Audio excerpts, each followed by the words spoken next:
am live. I am live on Sony BBC Earth, and I'm live on the Tara Sharma show, Tara Sharma Saluja. And I've actually joined the live a little bit early, just because usually I'm a little bit delayed. So I just didn't want to be delayed, and I wanted to make sure that everything was working perfectly. So I'm going to give it a few minutes till 6 o'clock for all our participants to join, because I don't want to begin before everyone who's able to be here is here. And yes, so as you guys know, this is our next Earth Champions Live, and I'm really excited to be here. I'm going to give the proper introduction in just a minute when the clock strikes 6. Which is literally in a minute. But for those of you who are also on Tara Sharma Saluja, you guys know that I'm also live on that. So I literally have my phone balanced there, and it's going to turn around and actually film the Sony BBC Earth live. So bear with me and my craziness. And for those of you on my live, you'll know that we've just come back from an amazing trip in the Maldives, and it was fantastic. That's going to come up a bit in our conversation today, because we are going to be discussing something very exciting, and I think it is almost 6 o'clock. So I'm waiting for just a few seconds till it actually turns 6, and I can actually begin the live session. So should we do a countdown? No, we're not doing a countdown, but I'm just waiting for it to turn 6 o'clock. And welcome everybody on both platforms. It's 6 o'clock. So hi guys, I'm super excited to be back for yet another conversation with our next Earth Champions. Now for those of you who are joining us for the first time, I'm Tara, your host for this evening. And as the name suggests, Earth Champions is all about celebrating people, stories, and their efforts to make our world a better place, to make our earth better and healthier every single day. Now, these actions could be big things, they could be little things, they could be medium things, but they're things that help to make our earth, our world, a better place. And today we're actually talking about something that I think all of us relate to, and it is sustainable fashion. So today we're talking about sustainable and ethical fashion, and we have two guests who are going to join us today who are championing the cause of promoting sustainable fashion through their brands. Let's welcome our first guest. We're going to have Mr. Apoorva Kothari, who's the founder of No Nasties. It's such a cool name, and I'm just about to get Apoorva onto the live. So just bear with me for a second. And also everyone on the Sony BBC Earth handle, just to let you know, I'm turning off the comments, because they often say that the comments can be a bit distracting, but I will definitely turn them back on once we come to the end. But I'm now about to let Apoorva in. So no nasties. Going to let Apoorva in just a second.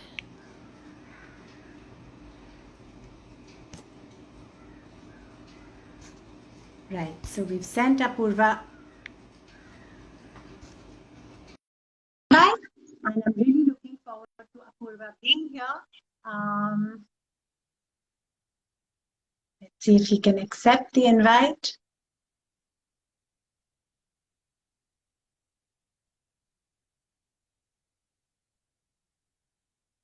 Okay, I think Apoorva is going to be joining us shortly. We're waiting for Apoorva to join. And yes, here he is. Hi, Apoorva. Great to see you. Hi, great to have you here. Thank you so much. Thank you so much for joining. Now, Apoorva of No Nasties. No Nasties is India's first organic and fair trade fashion brand. Now, basically, all this talk of sustainability and sustainable fashion is pretty recent. I would say the last 3 to 4 years, or maybe a little bit more, we've been hearing a lot about it. But you founded No Nasties 10 years ago. with this whole Right. concept of sustainable fashion. And honestly, at that time, I don't think it was really heard much about or talked about. So, what was your motivation back then? What was the objective? And yeah, what were you thinking when you started No Nasties? Actually, that's the question I got from a lot of people. What were you thinking? My background's actually in technology. I'm a software engineer. I worked in the US for many years, but just reached a point in my life where it didn't make sense why I was doing what I was doing besides just earning more money, you know? Yeah, And I kept thinking more about the issue of farmer suicides in cotton farming in India. And yeah, just was shocked that even having grown up in Bombay, we didn't know about what was happening just in the same state as us. You know, Maharashtra, Vidarbha has one of the highest rates of suicides. And then the more people I spoke to, they were like, yeah, we've heard about it, but nothing's being done. And it was going on for decades. right. So um, while I was on the journey of just finding more purpose in my life, I kept researching on that topic. And Yeah, 10, 12 years ago is when I started meeting people on the ground, and they said that there's enough action being happening on the grassroots level. The farmers know what to do. They know that sustainable farming is the way forward, and all the GM farming and chemicals are really hurting them. But there yeah, wasn't much support. So we started No Nasties as a way of creating more awareness in consumers in India about right. sustainable fashion, about creating awareness, but also offering a solution by way of our clothing. You know, that making a simple purchase of a t-shirt, which is organic and fair trade, can make a huge difference in people's lives. So it's a simple, Yeah. small step. We took a lot of effort to create that awareness, to tell people what this is. And that's always been an ongoing ask of us. Yeah. So, So that's really fascinating, and I want to honestly approach this by asking the most basic questions, because I think while we hear these words, all the time, sustainable fashion and sustainability meeting luxury, oftentimes we don't actually know right. the definition of the simplest term. So to start with, actually, I'd like to ask. What is fast fashion and how does it impact the environment? So, to start with that and then come to sustainable fashion, what is fast fashion and how does it impact the environment? So fast fashion is cheap, low quality products, which you can see on most of the high street brands. The fast part of it comes because they get them from the catwalk to mimicking them into factories very quickly. They're very trendy. You wear them for a couple Right, of times. You know, it's the talent of fast food, which we all know isn't the best for our health. And right, fast fashion is mostly that. It's very exploitative. The reason they can get really low prices is because they don't pay the right wages.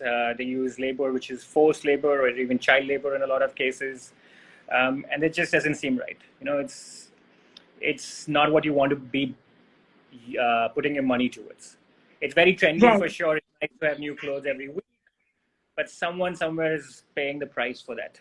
You know, so So yeah. that then brings me to the next question, which is, sustainability is a broad term, and of course, I Yeah. think we're all more and more mindful of it. As a young mom, I find our kids are so much more aware of Right. sustainability, of saving the earth, of using eco-friendly products, and much more than we were. And I think it's just a function Absolutely. of the world we live in, right? Climate change is Yeah. a reality, and it's the reality. Like I was telling you, we've just been on an amazing trip to a place which is all about sustainability meets luxury, and it was so fascinating to see that they're really walking the talk. So my question is that sustainability is such a broad term. So, as a manufacturer, when you have to look at every aspect of it, how would you actually break down the concept and how would you actually define sustainability when it comes to fashion? And also, sorry, I'm just going Yeah. to do a weird thing. I'm going to turn my phone so that it can also see you. So this is Sure. my live on Tara Sharma Saluja, and I've got you balanced on. I'm embarrassed to admit you're balanced on a tissue box I'll and some take it. books. So that's how people on my platform are also listening to you. So yeah, so please carry on. You're absolutely right. Sustainability is such a broad term. There's no real definition of it. And I think we all have to draw our own conclusions on what it means to us, you know. Yeah, But if you were to break it down, I would say that think of three metrics. Think of what it does to the planet. Think of yeah, what it does to the people involved in that. And then lastly, think about it for yourself, you know. Is it in alignment with your values as well? So for the planet, Right. it's very straightforward. Are we really using toxic dyes or taking away a lot from the earth when we are farming, or in our factories, are we pushing out carcinogenic chemicals into the air? That's not long term. That's what we've been Right. doing. We've been in a rapid race to almost destroy the planet, which we have. So that's something which you have to figure out how harmful it is to the planet. The Yeah. second one, which is what I think has inspired me personally for the longest time, is just how exploitative it is of the people. Yeah. You mentioned your kids are very aware of sustainability, which is fantastic. And on a personal level, I'm sure you would never want to buy kids clothing which is made by kids. It should be made for kids, not by kids. Absolutely. Yeah. And when we Yeah. started, there were numbers of like 50, 60 million child laborers in India, which was just shocking. Like, there's Really. no Okay. way that is okay for me. If I'm aware of it, Yeah. there is no way Yeah. that I'm going to put my money towards supporting a system which is exploiting those kids. Right? Right. Same Yeah. thing with Yeah. women's rights, forced labor, unsafe working conditions. And that's how I define sustainability. Is it actually fair to the people? Is it helpful for the planet or not? And the last thing is Right. just for yourself. We're all having so much to think about in the last few years, and we're thinking more and more about what our values are.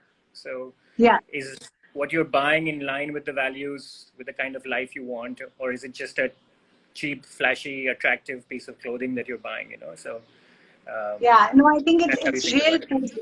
It's real food for thought because, quite honestly, conversations like this are so important to actually raise awareness because oftentimes Yeah, we don't think of these things. And exactly. I quite recently got quite involved in a movement of trying to save the coast. And just as a layperson, I learned so much, and I was so my eyes really opened to so many things that I'd never really thought about.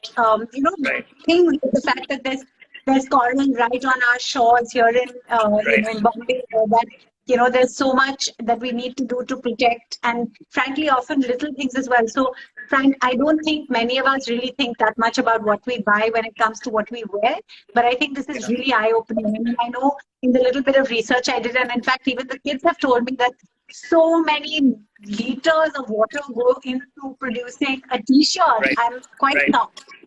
So right. things like that, it's fabulous that you guys can shed light on this kind of thing and that you're walking the talk. So now so many brands are calling themselves sustainable, and Yeah, like with most things, it's become cool to say organic, sustainable, vegan, this and that. right. So is there like a bare minimum that you have to do to kind of get that sustainable tag, or yeah, how does one qualify to be a Yeah. sustainable brand? I wish there was. In fact, the lack of a clear definition is what is allowing so many brands to call themselves sustainable and define their own metrics, which is quite a Yeah, shame. We need actually a clear demarcation of what is good, what is not good. yeah, Right now, every brand is drawing the line wherever it wants, and they're trying to say it's better. Like, yeah, oh, I'm using cotton, so it's better than polyester. But yeah, cotton itself is very thirsty and a very dirty crop. We use organic cotton, which is better, but it might not be as good if we don't use the right dyes, yeah, and making sure all of that. So I don't think there's a perfect solution. If there was one, we'd all be doing it already. We're just yeah. trying to see how we can keep making it better and minimize the impact. How do we make it less bad, less negative, is the current goal. So, I think that's um, a really nice and honest answer because one of my closest friends, she has a brand RG22 which she's building, and we were talking about this, how like you can't, it's difficult to go like completely sustainable when it yeah, comes to doing not doing any of the things that are attractive when it comes to colors and exactly. dyes and all the rest of it, but at the same time you're trying your best. And I think that Yeah, was a really exactly. good statement because it's about Yeah, trying your best as opposed to as opposed to saying that I'm doing the full Monty of nothing at all. exactly. So I'll just what add, else? Tara, I'll just add to that. So there are Sure. certifications out there which are really valuable. You get certifications saying that this is organic, that this is fair trade, where it's a very clear sign that a third party has looked at what has gone into the product and giving you Yeah. an sort of a badge of trust to say that this is a good product. Right. I always Yeah. give the analogy of food. In India, we have a green dot and a red dot. It's very clear, right? Yeah. If I'm a vegetarian, Yeah. I will not buy anything which has a red dot. So Yeah. it should Yeah. become as simple as that, right? Like, Sure. as a consumer, I shouldn't have to spend hours and hours researching every aspect of it. Make it very clear. Is it green or is it Yeah. red? Right? Absolutely. Yeah, that's a very good way of putting it, and that's easy for a layperson to understand because while we have this luxury in a sense of learning like this, and I know all our kids will, there are many people who actually Right. they don't have the time to actually understand Yeah. all these details. So, what are the different initiatives that you take for no nasties, and how do you actually measure the impact? Because Yeah. yeah. We've been doing this for a long time, and we feel like we will try and keep pushing the envelope. We're a very small brand, and our goal has always been to kind of create awareness of it and create an avalanche effect. We want to show that you can be successful as a sustainable business as well. So we started with organic and fair trade. That's always been the foundation. Every product we've made in the last 10 years is organic, 100% organic cotton. That's just the absolute foundation. We're fair trade certified as well. So all our clothing, fresh fabrics, all come from one single farmers cooperative going to one factory to us as well. We realized we wanted to add more pillars to our values. So we added vegan as an option. Everything is cotton, so it's vegan, but there's also, people understand vegan in the concept of food, but it's also applied to your overall lifestyle. Leather, fur, wool, silk, all these things creep into our wardrobes. We don't realize they're coming from animal sources. So if you want to be just kind to animals as well, that's a simple way of saying, like, I don't want leather. It's no longer a byproduct. It's actually a whole industry and stuff like that. Yeah. We've added carbon neutral recently as well, which simply means that we actually calculate the footprint of every single product, and we offset that by investing in solar power, wind power, reforestation to reduce and remove the exact amount of CO2. And then we've also started a tree planting initiative about 4 years ago. So for every product you buy from us, we plant a tree. So we've planted over 35,000 trees so far. So, yeah. Wow, and I must We're say, trying. check out your website, and your stuff looks amazing. So Thank there's you. no compromise on that. And the reason I say that is because whenever people bring up sustainability, which is why I'm going back to this stay at Suneva Fushi, because I was amazed, because the minute you say sustainable, you assume there'll be a little bit of compromise on something. Exactly. Exactly. There isn't. It was unbelievable luxury and sustainability, just like your clothes are just amazing and fully sustainable. So, that's amazing. And I could go on and on, but luckily we have more time to chat. But we're also going to bring in somebody that's directly related to what we've been discussing, because of course sustainable fashion goes hand in hand with sustainable textiles. So we're going to now bring in Mr. Anupam Arya, who's the co-founder of Fabriclore, and I'm going to just bring him onto the live, so bear with me for a second. And those of you who are on the Tara Sharma Saluja handle, I'm sorry you can only see me babbling away, but I hope you can hear my guest on the Sony BBC Earth handle. Yay! Hi there. Hi. Hi, great to see you. And Good to see you too. yeah, I love your background as well. Wow. Made up. Made of, is that again? Yeah, made by Fabriclore, of course. It's so wonderful to have you here. And you, of course, you co-founded Fabriclore. Firstly, how do you pronounce it? Fabriclore, fabric plus lore. Lore as in a knowledge that is transferred from one generation to another, kind of lineage. So that is lore, L-O-R-E, lore, Fabriclore. Oh, how lovely. Okay, so Fabriclore. Okay, lovely. So that's Fabriclore. Okay, so lovely. So it's nice that you can say it in different ways, Fabriclore or Fabriclore. You're an eco-conscious fashion brand.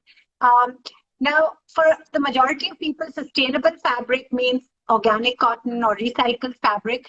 Tell us Yeah. a little bit about what sustainable fabric really is. And, as I was Apoorva and me were just saying, the word has become so trendy, but what exactly Yes. is it? Yes, yes. So I was following your chat with Apoorva, and he has brought in exactly the points that actually when I was trying to make. That it's with sustainability is always about the degree of it, and there is no absolute thing that is sustainable. And we have tried to work across the value chain of textiles in order to give the choice to consumer that up to what degree they would like to make a sustainable choice. We never wanted to make sustainability very unapproachable, right? Okay, sustainability, okay, well, what exactly is that? So it starts from the material, the fiber, of course. That's at the basic level. And then, of course, the dye, which I personally feel is as important as the material, because dye is something that people do not have much awareness about. People do not really consider. I mean, they do consider, okay, it is made of cotton, fine, or it is made of maybe soya fiber or banana fiber, but what about the dyes? And dyes have enormous impact on environmental pollution. Like I would say it has more impact than even the material itself, right? Because it's very difficult to recycle. There is nothing called recycling of a dye, right?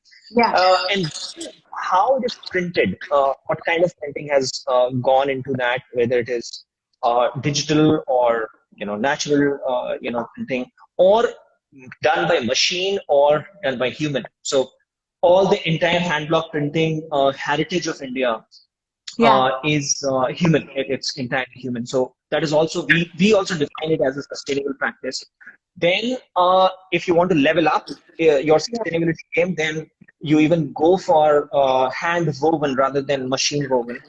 And then if you want to level even up, like the extreme of the sustainability, then even you can go for hand spun fiber, which is hand woven, which is hand printed, and then it is naturally dyed and using different fibers. So these are five, you could say, spectrum, the whole spectrum of it.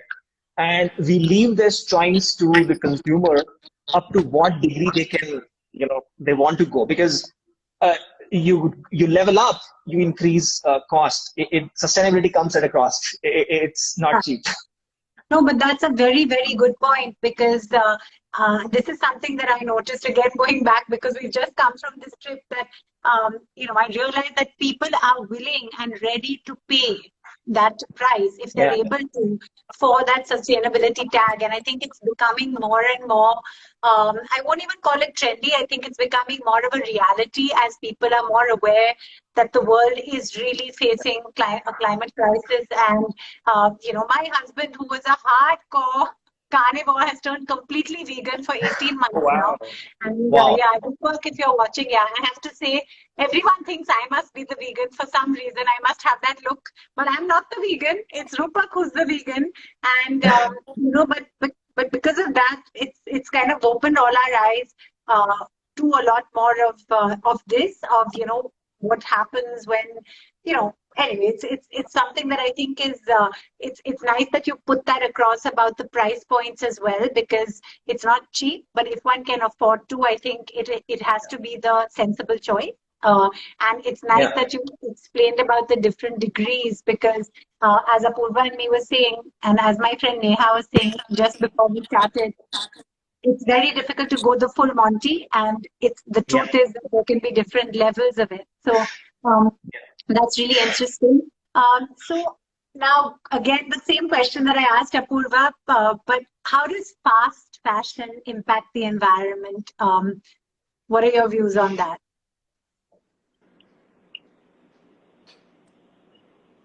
Hi, can you hear me? I was saying, how does fast fashion impact the environment? Anupam, that's for you. Yeah, I can hear you. You're on that question for you. I'm asking you because I asked Apoorva this earlier. Oh, shit. I thought you had spoken. I thought you had spoken and you were just fine. Just a moment. Okay. Just right. How does fast fashion? Sorry, I will mix it up. Don't worry, I won't ask you everything. I'm moving my phone here so that this can also see you. Yeah. So yeah, Yeah, how does yeah. fast fashion impact the environment? Okay. See, in my very personal opinion, not really. Everybody agrees with that in fabric law, but fast fashion. It does impact the environment. I mean, it is the second biggest pollutant of the entire pollution in the world, right? No question about it. But as even Apoorva was also saying that fast fashion, it creates more landfills, because faster you make it, you would have to stock it. And then it essentially, goes on to cheaper price, and essentially it stresses the labor as well. It stresses the overall environment as well. So fast fashion is it's something that it affects the entire value chain, not just the consumer, but affects the entire value chain, right from the origin of the stuff like the fiber, even the farming as well. In fact, because the farmers are stressed to produce more, like more cotton and more cotton, and then even the lands are stressed. The growth of the land is also stressed. The fertility of the land is also stressed. So Yeah. fast fashion kind of stresses the entire ecosystem.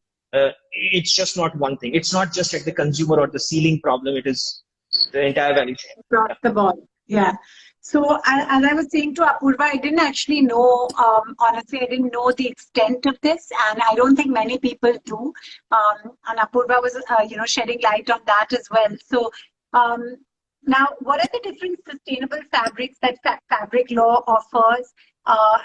I think you've already kind of answered this question about are some more eco-friendly than others. I think you have answered that, but if you want to say a little bit more about that, then please do. Yeah, okay. Other than the very regularly or commonly known bamboo fiber fabric is now getting very popular. Soya fiber is getting very popular. That we are offering. We are very actively working on a very larger scale of banana stem-based fiber fabric. And then organic cotton, of course. Then we have banana, soya, bamboo. Hemp is something that we're working on. It's kind of pricey, but pricey for regular consumer, because the end product of hemp costs it costs a lot more than just the fabric, right? So at the moment we are working on these organic banana, soya, bamboo, and there is something called kala cotton as well. I am wearing kala cotton right now, right? So these are the sustainable fabrics that we are offering right now, and then we are taking a step ahead and even going a lot more exotic fabrics made from even rose petal that has a very silky sheen to it. Fabrics made from eucalyptus. It's already happening, but the production is still very limited. Eucalyptus fabric. Then there are fabrics made from orange peel as well. That is also there. Milk fiber is also there, right? Wow, my gosh. Yeah, yeah. Even we were also quite shocked that this is all happening. But the thing with all of these is that no brand, no established brand, or even like a regular brand, go into this territory because it's a pricey stuff. The end product is going to be very, very pricey. Because when we choose a sustainable fabric, we make sure that we do not dye it with toxic dyes. Otherwise it loses the entire purpose of sustainable fabric. So if we are going for banana fiber, then we make sure that it is hand block printed, then we make sure that it is hand dyed and the dyes are natural too. So because the hand block printing is not entirely natural. Like not everybody is using natural dyes. They're using pigment based dyes. So we make sure that if we choose a sustainable fiber, we at least dye them and print them also with sustainable inks. So these are the things that are already there, and some of the things that are going to happen in coming months.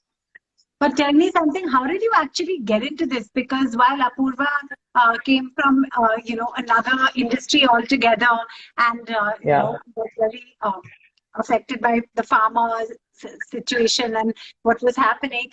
How did you get into all this? Was this something that your family was doing, or I mean, how does one get into something like, you know, Yeah, yes. So, different fabric? just like Apoorva, I had absolutely no idea that something like this even exists, or something like this could even be done. I mean, what we are doing with Fabriclore has not been done before in India. I mean, we are combining the most diverse heritage of textile production across many states at one very organized platform. Of course, there have been difficulties in convincing even the artisans that you have to level up your game and do this, because they don't readily do things. So for me, it has been an absolutely uncharted territory. I and the two another co-founders, Vijay and Sandeep, even they did not have much background into what we are doing right now. It was an experiment. We did this an experiment, and we realized that people do want to buy fabrics, instead of just ready garments. They want to have access to a variety of fabrics that India has to offer, like not just Yeah, from Rajasthan, not just from Maharashtra, but every state has its own kind of craft form. And no business or company ever thought of organizing this all together because it was so diverse. yeah, So it started as an experiment, and then it just flew. We kept on digging, kept on digging, and realized that there is this entire ocean of textiles in India, and the new tech coming into textile. It all came together. It all came together. It's been 5 years now, 5.5 years now. wow, wow. And clearly, it sounds like there's still a lot more to unlock, a lot more sustainable fabrics to unlock. And I like that you brought up technology because, again, one tends to think if something is sustainable, you tend to think there might be a compromise. Similarly, personally, I've been very affected by how there's been every time one uses the word sustainability, infrastructure projects, think you're saying development against sustainability. But to me, and from whatever little bit I've learned with trying to save our coast, it's about saying, can't we develop responsibly and have sustainable development? Just like we all want fashionable stuff, we still want to wear glamorous things, but we just want it to be sustainable and more eco-friendly. And so coming to that, both your brands promote fair trade. And before we talk about your efforts, again, as a layperson coming to you now, Apoorva, what exactly is fair trade? Fair trade for us is a social standard which makes sure that no one is getting exploited and Yeah, paying the right prices for the products which are made or grown in food or in fashion, and just not giving charity. It's more helping the communities through trade and not aid.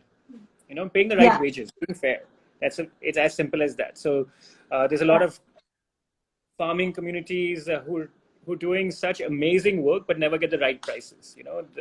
yeah. And that has to change. I mean, the person who's growing your food should have enough food to eat themselves and for their family. So for us, Absolutely, absolutely. Yeah. Yeah, and I mean, I think we all know that when it comes to fabric, textile, as a kid, I remember I'm half Indian and half English, and I remember when I'd visit England, I'd often see the label saying "Made in India," and I right, used to get really upset as a kid, saying, "Why can't I buy that at home?" You know what I mean? right, And I exactly. knew that it was Yeah, being made there, and I would look at those prices, and I know we've all had this happen to us, right? And you see it there, and then you're like, "But I wonder how much the actual worker got back home," right. So, yeah, I think it's a really, really good and important point. And what about you, Anupam? What does fair trade mean for you in your organization? Pretty much what exactly Apoorva has said. We have been working with artisans across 14 states in India, right? And uh, part of our push, ever since we have started Fabriclore, we ourselves did not really know that how this entire ecosystem is even working. So when we even got mature ourselves in the entire value chain, we realized that farmers were stuck these artisans were stuck with very old practices, like working on just cotton, and then using pigment dyes. And when we started working with them, then we pushed them to go for natural dyes. We pushed them to. We in fact provided them fabric, which was sustainable, and then they started printing on it.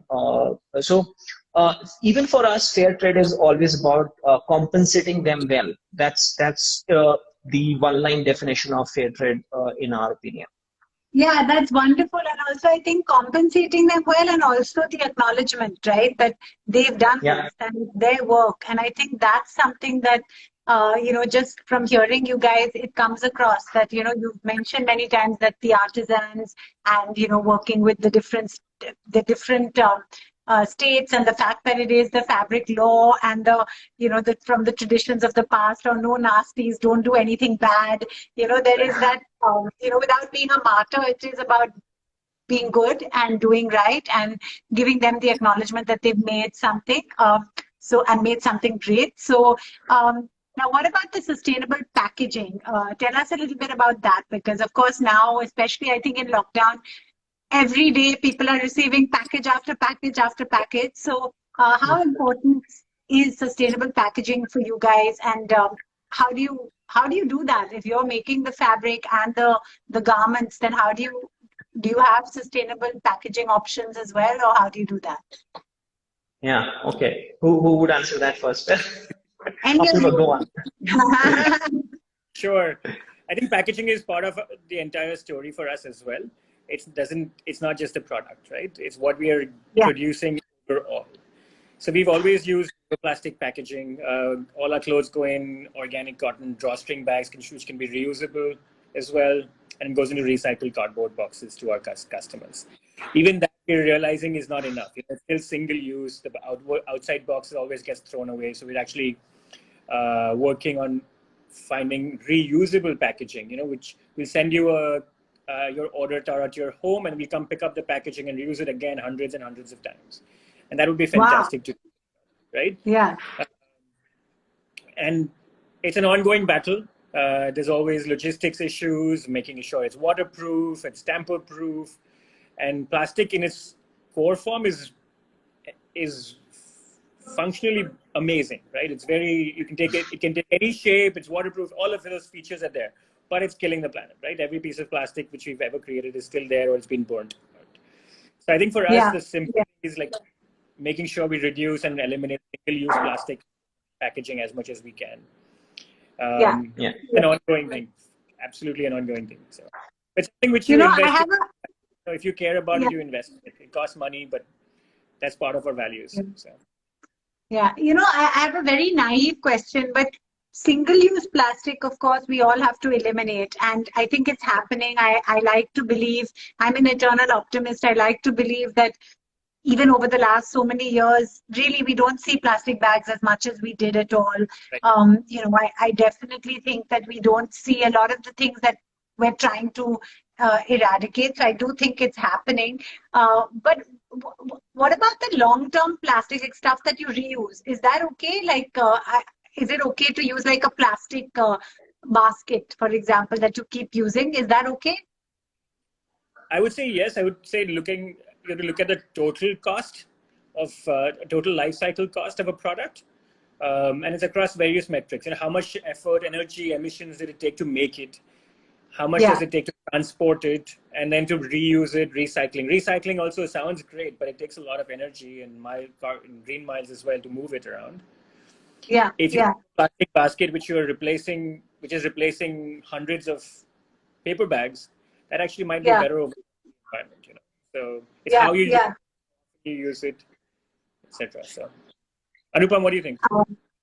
Yeah, I totally on the same page on this. I mean, I feel that we often ignore durability part when we talk about the sustainability, because a lot of times I've also been into I'm like a health freak, so I do look for, even in sports wear, active wear, I've been looking for brands who make sustainable active wear, and then they are all made of polyester. So I was actually arguing about this with a brand. I will not name that.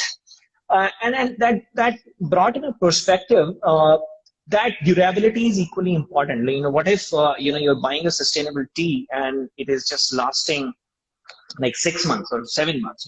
It does not make much sense, right? So what if you have something which just does not last? It does not last even for 6 months, even for 4 months. Then the whole concept of sustainability goes for a toss. So I personally feel that using a plastic bucket is not an issue as long as the business which is making it is also doing some effort of recycling. I am a big proponent of recycling than in comparison to slow fashion, something like that. If I have to choose between slow fashion and recycling, I would say that as a community, as a society, we need to push the businesses to recycling, and because it's very difficult because there are so many in the world right now. It's very difficult to reduce consumption or be super minimalist. Like that's very difficult, right? On a mass scale, at a very niche individual level, people can be minimalist and can use less, but recycling is the way to go, in my opinion. Yeah. Yeah, I mean, I feel like even small things like, like I have no problem getting hand-me-downs for our kids. I have very close friends who have two boys who are just a little older than us. And for years, I've been taking their clothes and I love it. And they love it. And, all of us are benefiting. It's a very small thing. But I just feel like things like that, it's quite nice to promote, because one tends to think, oh, no, I have to only wear new things. And I honestly don't think, obviously that's another story and it's in a very small way, but I do think that's possible. And what about now coming to the brass tacks, right? We're all about, yes, we all want to do good.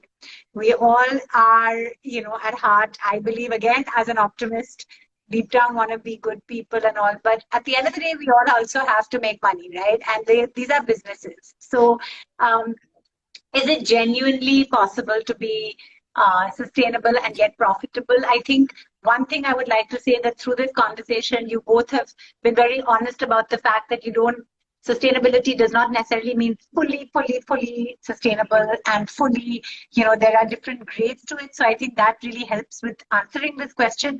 But do you guys, what do you think about sustainability and profitability?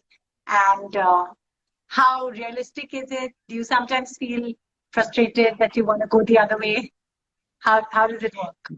Yeah, I mean, to us for Fabriclore, sustainability came to us as a motto over our journey, right? Because in India, the textile industry is very heavily invested into polyester, extremely heavily invested into polyester. And even you would be surprised that even there is something called polyester khadi as well, right? It is a legit thing, right? It exists, right? And I was absolutely stunned to see that, okay, there is something called polyester khadi as well. But sustainability is definitely difficult as a business choice. There is no denying that. However, I feel that if we achieve a necessary scale, like it was difficult for us 3 years back to achieve certain things because we did not have the necessary scale. We could not push artisans. We could not really push even the packaging, our own packaging, to sustainable means. But now, having achieved a certain scale and maybe even going forward, sustainable businesses are, in my opinion, viable the moment you achieve a certain degree of scale. I often take this brand. I really like that brand, Allbirds, which is a global phenomenon now. And they have done something remarkable when it comes to sustainability at an enormous scale, because they can really influence that value chain. So the moment you are able to influence that value chain, then I think you can be viable, profitable, even as a sustainable brand. But it's difficult to start, no question about it. That's a good point. That's a great point. And Apoorva, what are your views on that? For us, sustainability has been part of our DNA from the start. We started the brand for that. It wasn't a traditional business ever, right?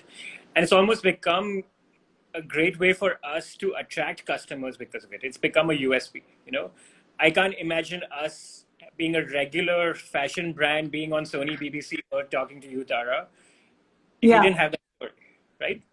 Yeah. But profitability, sure, it's not the scale we could have been, but that was never the goal anyways. But it was kind of see if we can align our values with our actions as much as we can, you know, so our product reflects what we really believe in.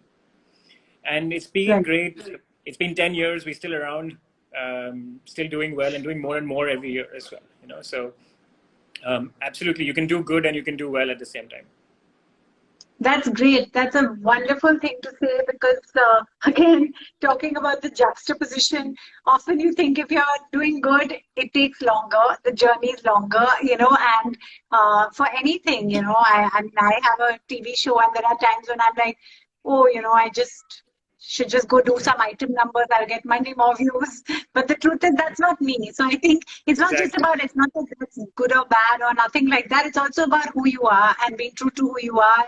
You know, I think that says a lot, right? Because most often these brands are also, you know, an outcome of what your beliefs are, right? Like, I feel very grateful that I'm doing things like this, which are meaningful to me and matter to me. And I feel, you know, I feel a sense of satisfaction that we're having conversations like this and it's work. So you kind of attract things that are you. And hopefully, my dad always used to say the money will follow when you have honest passion for something. So I'm still waiting for that, but but yeah, and it's good to know that and in it your case happens. too, Tara, like you'd mentioned before, it's the authenticity which you bring to the show, which is what is attracting your audience, right? It doesn't feel made Hopefully. up or it's natural. It's who you are, right? So Yeah, I think, and that's what comes across with you guys because it's so obvious that you're so deeply honest about wanting it to be sustainable. So it's not about just putting a tag out there and because I think people see through that a lot, you know, and I think, like, frankly, even when you see all these labels that say I sometimes question it, you know, and I remember as a kid because I was at LSE in London and I remember I actually put on the most weight I'd ever put on because I kept reading these labels and eating all the things that said that they were not so fattening and right, I realized my home dal sabzi was like the best, you know. So right. again, I'm just saying that it's sometimes you can get conned by things. So it's great when the authenticity is there and it comes across with you guys. So what's the end goal? What do you hope to achieve? And apart from what you guys are doing, is it about changing consumer mindsets? Is it about becoming carbon neutral? Is it about feeling content that you're doing good and running a successful business? What's the end goal? Either of Anupam, you. Yeah, go ahead. for us, yeah, it's kind of both. No, it is both. It is what we in fact started doing with Fabriclore. People were not very uh, receptive or even thought that something like this, something like even textile can be sold online, like in length, even half meter or 1 meter or 2 meters. So for us, it is about the distributed ecosystem and not a very centralized ecosystem. We really want to enable a distributed ecosystem when it comes to how the fabric is made, not centrally made, everything made at one place. And also, fashion should not be limited to some big centrally managed brands. I think we as a brand would like to enable designers everywhere, whether if you are in Mumbai or Goa or Jaipur.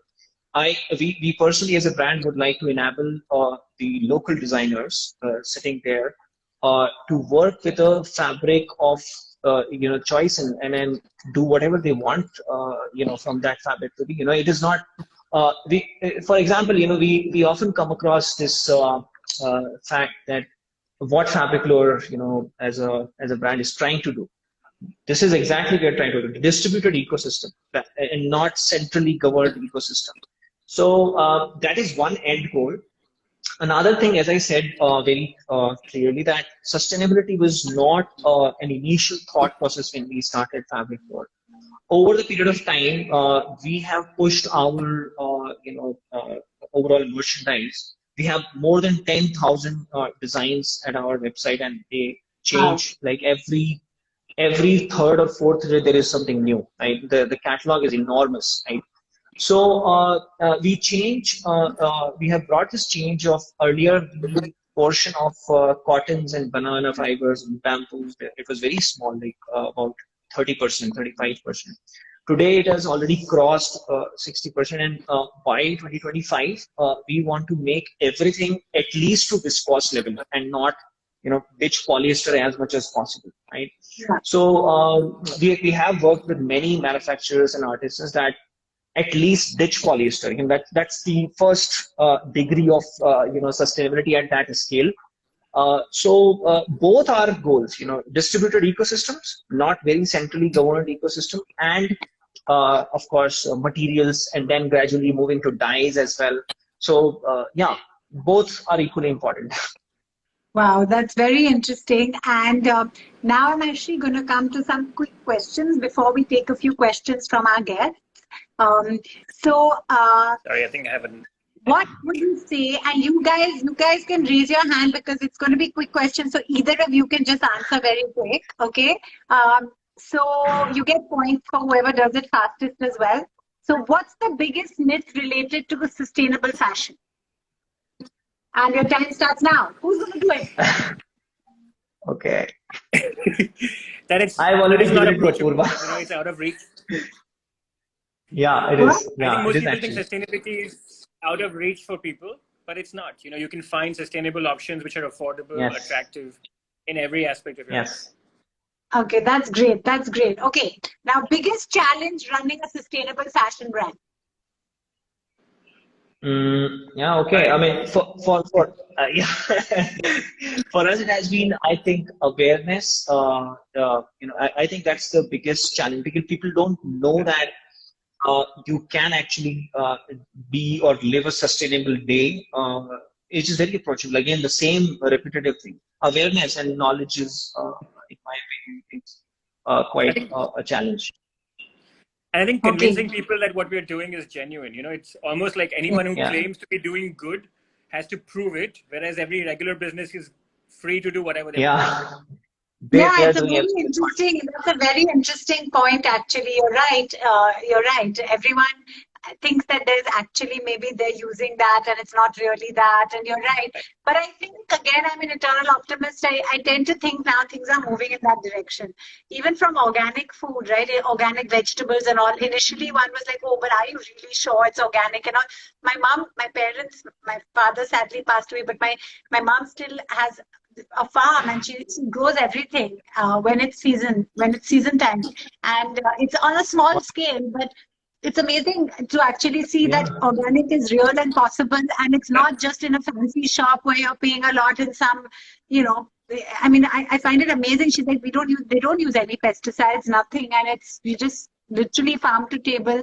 And I love the fact that my kids get to see that, and that it's real, it's possible, it's not just in some fancy shop abroad somewhere. So I think that's great to know.